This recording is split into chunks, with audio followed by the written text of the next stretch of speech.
It's our first symphony, how that you like it. There's a guide in our lives, we shall hope that you find it.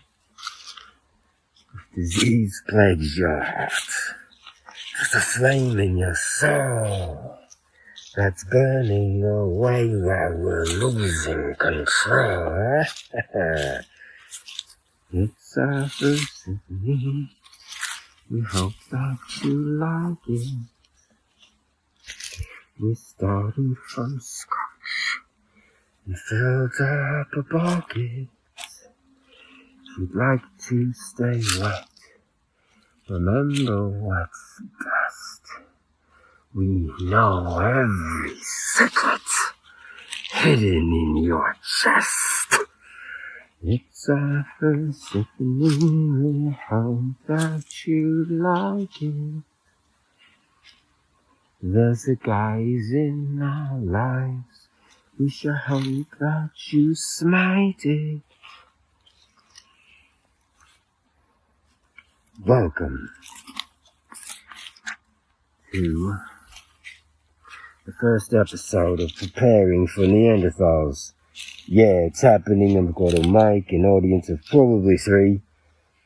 But hey, what better time to start a podcast than when you're broke, homeless, and your family has dropped you harder than any hopes of finding affordable rent. So yeah, let's kick it off right. Picture this, over the hill, living in a shelter with nothing but a dream that will probably crash like my high school hockey career. I've already hit rock bottom, so really the only way we can go here is sideways at best. People say I've got some potential, but it's buried under a mountain of munchies and missed job interviews. I might as well be the mascot for Canadian homelessness, a guy with big dreams who never finishes anything. I'm like the Rocky Balboa of bad decisions, keeps coming back for more. My family thinks I'm such a lonely stoner. They tried to get me arrested, just so I could get a psych eval. Joke's on them. I couldn't get arrested if my life depended on it. My family disowned me so hard they didn't even leave me the Wi-Fi password. Apparently the only thing... I need to be more focused. The only thing worse than being homeless is being homeless and disconnected. Now let's talk women. I'm basically the full package. Homeless, jobless, and according to my family, clinically insane. It's like I'm collecting red flags, like Pokemon cards. My instincts to chase women are as sharp as a wet sock. If a lovely lady says hi, all I can think of is, what is she selling? People think I'm lazy, I get it, but hey, they just don't understand. I'm basically the human definition of an incel.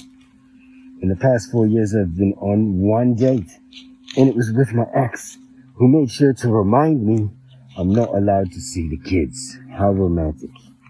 I've got so much relationship trauma, it's like one of those wildlife shows where they say, watch the male in his natural habitat, broken, confused, and running away from any sign of commitment. Except I don't run. I just freeze like deer caught in emotional headlights. At least being an incel has its upside. No romantic drama. The only thing I'm fighting these days is my own reflection. At least my kicking's on point. Now, the podcast Preparing for Neanderthals, what does it mean? Well, I figure the world's going backwards so fast, we might as well start training for the caveman era. When the economy tanks and we're all living in tents, and we're back to hunting and gathering, I'll be ready. Hockey stick in one hand, pool noodle, and the other. It'll be like, I'll be like the Bear Grylls of the Dumpster Olympics. Let's start with some general rules or tips and tricks for shelter life, because if the Neanderthals are let loose, Unfortunately, you won't want to be on the streets. If you're like me and can't afford rent, a damp shelter beats a tent city any day. Here are my top 10 tips and tricks for surviving shelter life. Pray. The number one. Alright? All jokes aside, trust me, if you don't find God, Allah, or DMT, you'll get hooked on the Fenny. Alright? Number 2, stay off the Fenny.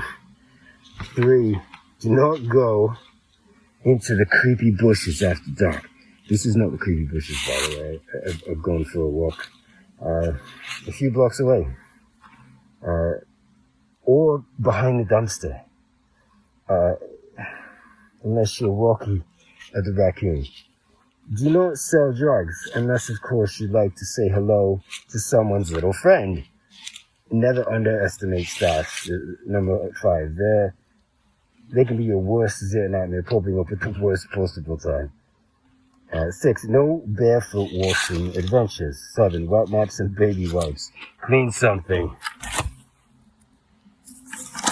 8. If players are gonna try some shit, it'll most likely when you're exposed. 8. Note 9. Do not sit on the toilet seat unless absolutely necessary. After a night-long symphony of farts, this is number 10.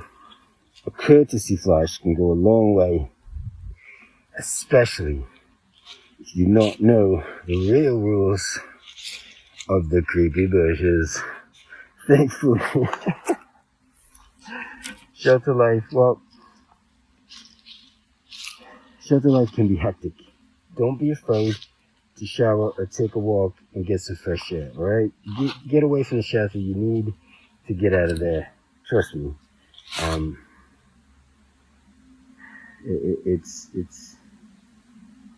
It can really get to you sometimes. Thankfully, I have karaoke. You need to find an outlet. I like to listen to a lot of music. I love karaoke because life isn't humiliating enough already. People don't know if they should laugh, cry, or beg me to stop. But you know what?